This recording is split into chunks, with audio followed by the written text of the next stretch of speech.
कहते हैं कि किसी को भी वचन हमेशा सोच समझ के देना चाहिए, क्योंकि वचन देना तो बहुत आसान है, पर उस वचन को निभाना बहुत बड़ी बात होती है।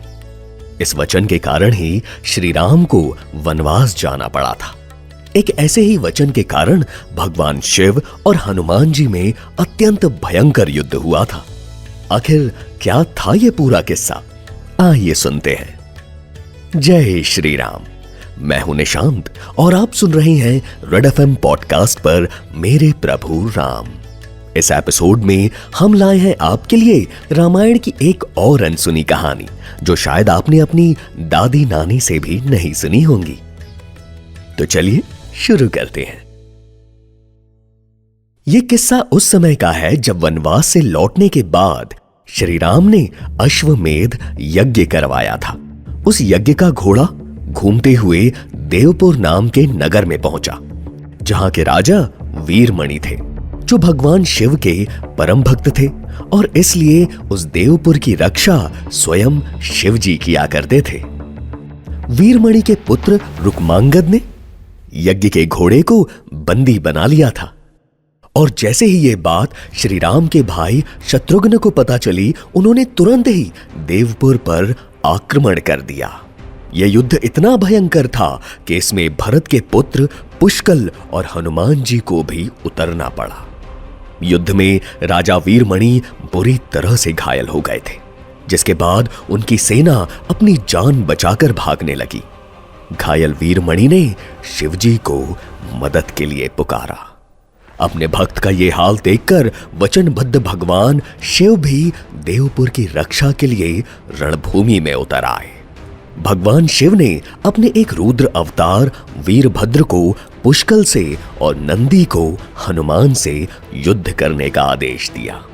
वीरभद्र और पुष्कल का युद्ध 5 दिनों तक लगातार चलता रहा और अंत में वीरभद्र ने पुष्कल का वध कर दिया। ये देखकर शत्रुघ्न और क्रोधित हो गए और भगवान शिव के साथ युद्ध करने लगे।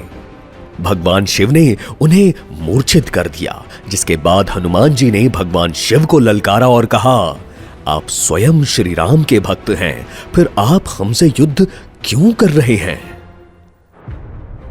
भगवान शिव ने जवाब दिया कि उन्होंने राजा वीरमणि को उसके नगर की रक्षा करने का वचन दिया है, और उस वचन की रक्षा के खातिर उन्हें ये युद्ध करना ही पड़ेगा।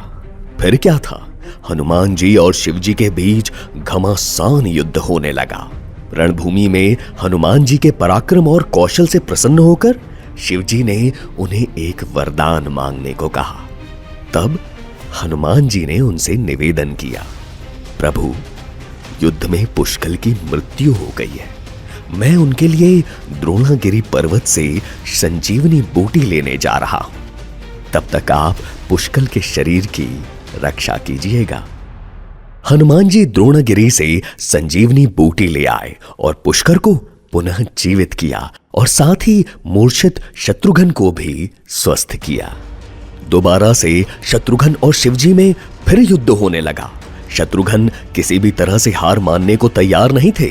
तब हनुमान जी ने श्री राम को याद किया। श्री राम वहां प्रकट हुए।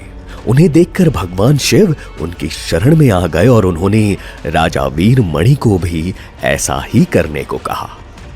फिर क्या, वीरमणि ने यज्ञ के घोड़े को श्री राम को लौटाकर युद्ध को समाप्त किया।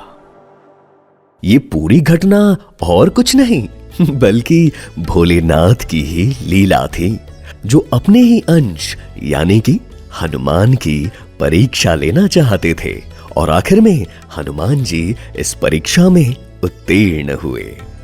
तो कैसी लगी आपको ये कहानी? हमें अपने विचार इंस्टाग्राम पर हमारे ऑफिशियल हैंडल @redfm podcast पर बताएं। तब तक प्रेम से बोलिए जय श्री राम।